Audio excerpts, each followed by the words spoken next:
I'm Nina Sperano in downtown Oshkosh, standing in front of the Boys and Girls Club $18.5 million renovation. There's a lot to show you on the inside, but first, I wanted to show you this. These are a pair of shoes a little boy was wearing when he walked into the Boys and Girls Club back in 2001. The shoes are worn down in half, held together with duct tape. It was this moment a board member here knew they needed to do more.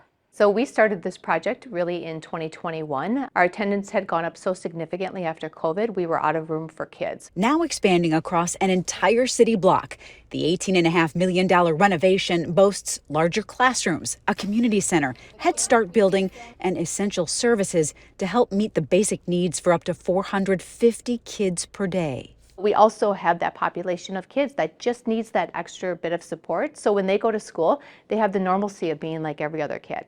The expansion is a passion project for Jamie Wilcox, and not just because he works here. Okay, so tell me your history with the Boys and Girls Club. That goes back a long ways. A 10-year-old, 1970, I was a member of the club, the boys club at the time, and one of the first members to come into the club. Jamie Wilcox is the original club kid. To me, it got me off the streets, got me out of trouble. It made a big impact on my life, but it makes an impact on all these kids. I guess the real thing is a sense of belonging. The club's community partners also offer services with its Unmet Needs Foundation to provide clothing, hygiene products, groceries, rental assistance, and more. This is what we do.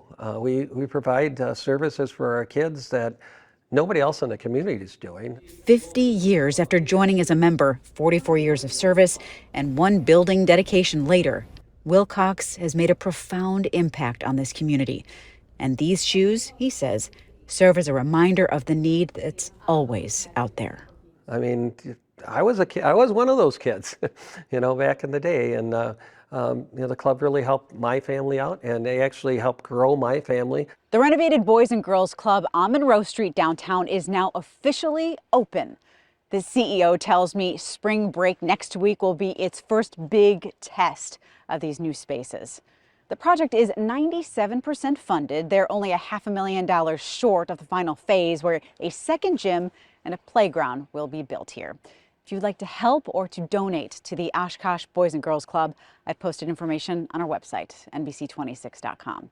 In downtown Oshkosh, Nina Sperano, NBC 26.